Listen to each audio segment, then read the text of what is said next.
Hi everyone, कैसे हैं आप सब। लास्ट वीडियो में मैंने आपसे डीक्लटरिंग की बात की थी, जो कि हैबिट फॉर्मेशन का एक बहुत ही इम्पॉर्टेंट और शायद पहला स्टेप है। इस बार मैं आपसे जर्नलिंग के बारे में बात करने वाली हूँ। अभी जर्नलिंग का जब हम नाम सुनते हैं ना, तो ऐसा लगता है कितना डिफ़िकल्ट होगा, कितना बोरिंग होगा, मैं लिखूँ क्या अपनी जर्नल में। लेकिन ना, एक्चुअली स्टार्ट मेरे लिए भी यही ऐसे ही हुआ था।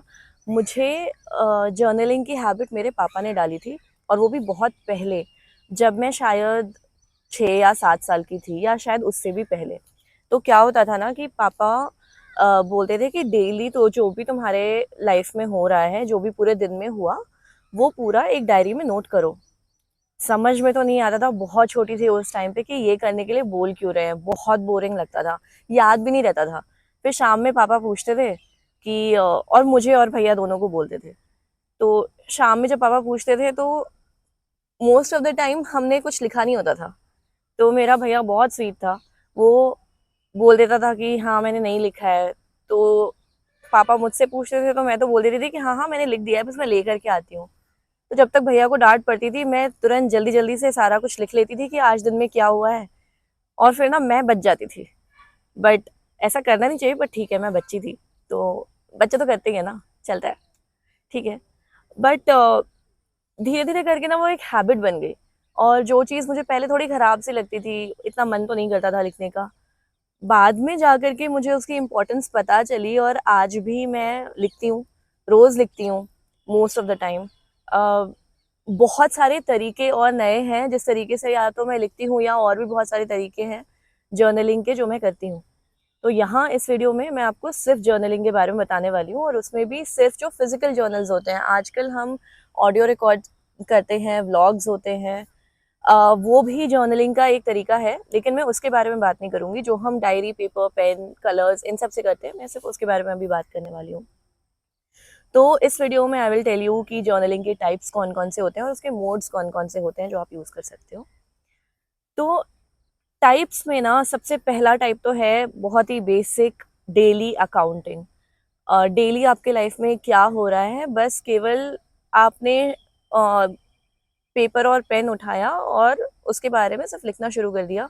वो कुछ भी हो सकता है, like every single thing that happened in your day, through out the day.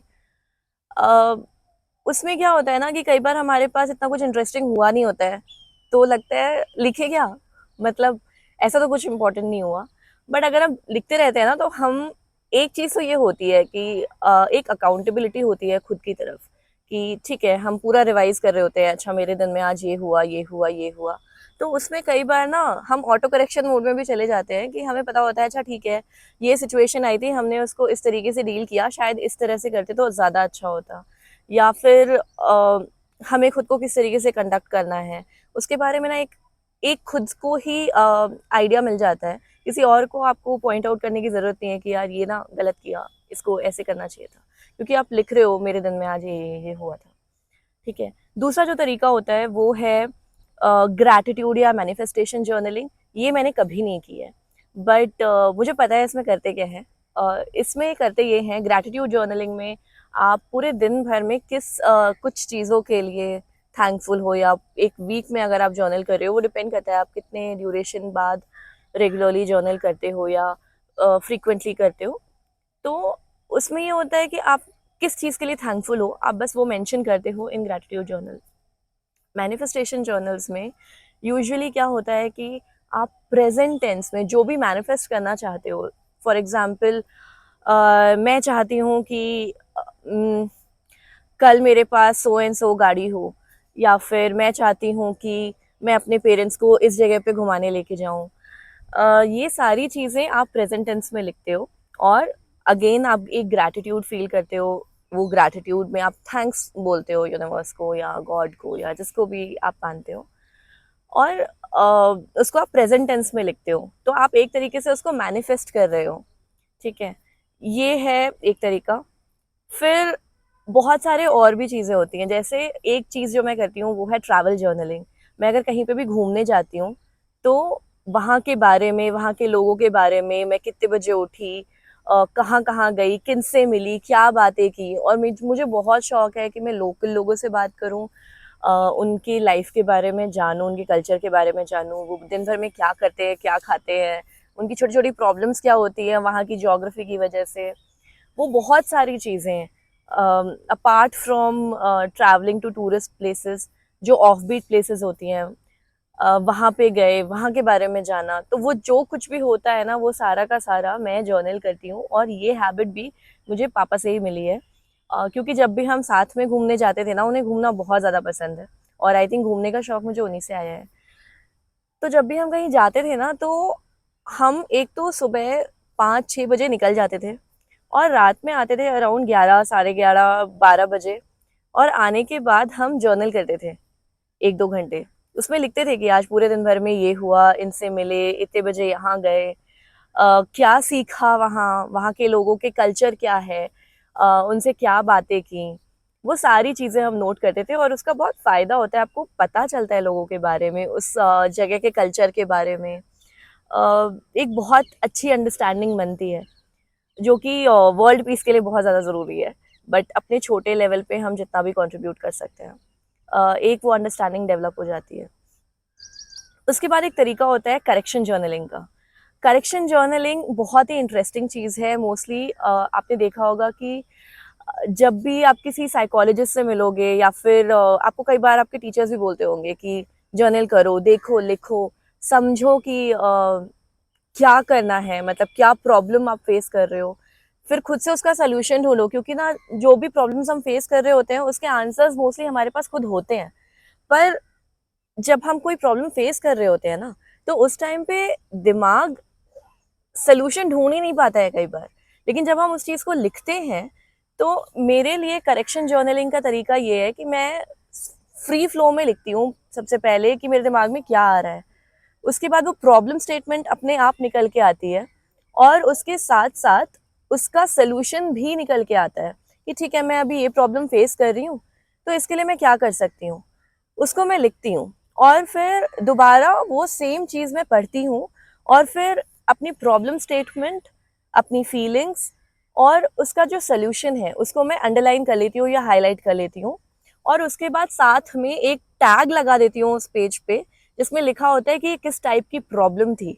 मतलब फॉर एग्जांपल, अगर मैं किसी एग्ज़ाम की प्रिपरेशन कर रही हूँ और वहाँ पे शायद मुझे आंसर राइटिंग किस तरीके से करनी है वो समझ नहीं आ रही, तो या फिर मेरा जो टाइम टेबल है वो सही नहीं हो रहा, तो वो प्रॉब्लम मैंने फेस की, उसके लिए मैं क्या कर सकती हूँ वो मैंने लिखा। और वहाँ पे मैंने एक छोटा सा टैग लगा दिया जिसमें लिखा है about time management, about answer writing. इस तरीके से और कुछ भी हो सकता है जो भी आपके लिए रेलेवेंट हो। उससे क्या होता है, एक तो मेरे पास एक सोल्यूशन है उस प्रॉब्लम स्टेटमेंट का, जो मैं अप्लाई करके देख सकती हूँ कि ये काम कर रहा है या नहीं, और उसके बाद उसकी फॉलो थ्रू करेक्शन जर्नलिंग होती रहती है।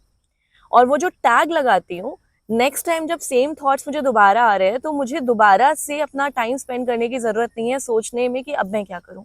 मैं उसी जर्नल में जा करके देख सकती हूँ कि अगर ये प्रॉब्लम पहले आई थी, तो मैं सीधे उस टैग पे चली जाती हूँ, वो पूरा पढ़ती हूँ, तो ऑटोमेटिकली बहुत सारी चीज़ें तो वहीं समझ में आ जाती हैं। लेकिन उसके बाद फिर लगता है कि एक चीज़ ये भी होती है कई बार कि जो सोल्यूशन मैंने सोचा था वो इफ़ेक्टिव था, बट कोई और नया आइडिया आ गया। कई बार वो इफ़ेक्टिव नहीं था, तो क्यों नहीं था वो भी हमें पता चल जाता है। तो एक बहुत अच्छा तरीका है खुद को करेक्ट करने का, या जो भी प्रॉब्लम्स हम फेस कर रहे हैं उसे करेक्ट करने का। ये तो हो गए वो तरीके जो मैं आपके साथ शेयर करना चाहती थी, जो टाइप्स ऑफ जर्नल्स हैं। अभी मोड्स ऑफ जर्नलिंग्स क्या होती हैं? बहुत सारे होते हैं, बट मैं यहाँ पे तीन मोड्स के बारे में बात करना चाहती हूँ, 3 चैनल्स जिससे आप जर्नलिंग कर सकते हैं। पहला तो है नॉर्मल अपना ओल्ड स्कूल रिटन जर्नलिंग, जिसमें आप सिर्फ लिखते हो चीज़ों को। बहुत ही ओल्ड स्कूल तरीका है, इसमें कुछ भी नया नहीं है बताने के लिए, बट बस फ्री फ्लो होता है। आप कुछ भी प्लान कर रहे हो, कुछ भी सोच रहे हो, आप सिर्फ उसको लिखते हो। ठीक है। दूसरा जो तरीका है वो है स्केच पेंट या डूडल जर्नलिंग, जिसमें आप लिखते बिल्कुल भी नहीं हो, आप जो भी फील कर रहे हो उसको स्केच करते हो, उसको डूडल करते हो, उसको पेंट करते हो। ये एक बहुत ही अच्छा तरीका है अपने माइंड को डीक्लटर करने का, लिखने के अलावा। क्योंकि कई बार ना we are short of words, but जब हम स्केच करते हैं या फिर डूडल करते हैं, तो उसमें कुछ सोचने की ज़रूरत नहीं होती है, वो बस फ्री फ्लो निकलता रहता है। तो ये एक बहुत ही अच्छा तरीका है। तीसरा तरीका जो मैं बहुत ज़्यादा यूज़ करती हूँ वो है मिक्स मीडिया जर्नलिंग, जिसमें कोई रूल्स नहीं होते हैं। आपको कुछ लिखना है, आप लिख सकते हैं।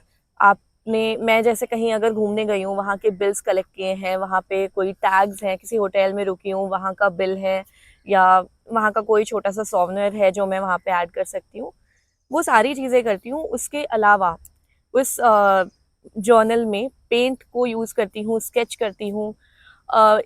एक तरीके से एक बहुत ही कलरफुल मिक्स्ड तरीका है जर्नलिंग करने का। मुझे तो बहुत अच्छा लगता है। मैं सबसे ज़्यादा जिस तरीके की जर्नलिंग करती हूँ वो मिक्स मीडिया जर्नलिंग ही है। करेक्शन जर्नलिंग में मैं ये यूज़ नहीं करती हूँ, ये मैं अकाउंट्स या ट्रैवल जर्नलिंग के लिए ही यूज़ करती हूँ। अगर करेक्शन जर्नलिंग करनी है तो उसके लिए सबसे अच्छा तरीका तो मुझे लिख करके ही लगता है, और वो जो टैग्स वाली चीज़ मैंने आपको बताई ना, वो बहुत ही अच्छा है। तो ये मुझे आज इसलिए आया दिमाग में आपको जर्नलिंग के बारे में शेयर करने के लिए, क्योंकि मुझे कुछ चीज़ें प्लान करनी थी, और मैं बस ये लेकर के एक पार्क में आई थी, तो मैंने सोचा मैं जर्नलिंग के बारे में भी डिस्कस कर लेती हूँ, क्योंकि हैबिट फॉर्मेशन के लिए भी ना, जिस पे हम अभी काम कर रहे हैं, ये एक बहुत ही अच्छा तरीका है। क्योंकि आप रोज़ जब एक हैबिट फॉर्म करने की कोशिश कर रहे हो, तो रोज़ आप एक अकाउंटेबिलिटी ले सकते हो खुद के साथ। आपको किसी और की ज़रूरत नहीं है ये करने के लिए। तो ठीक है, ट्राई करिए जर्नलिंग, मुझे बताइएगा आपको कैसा लगा। मिलते हैं आपसे नेक्स्ट थर्सडे, तब तक के लिए बाय बाय। और हाँ, सब्सक्राइब कर लीजिएगा।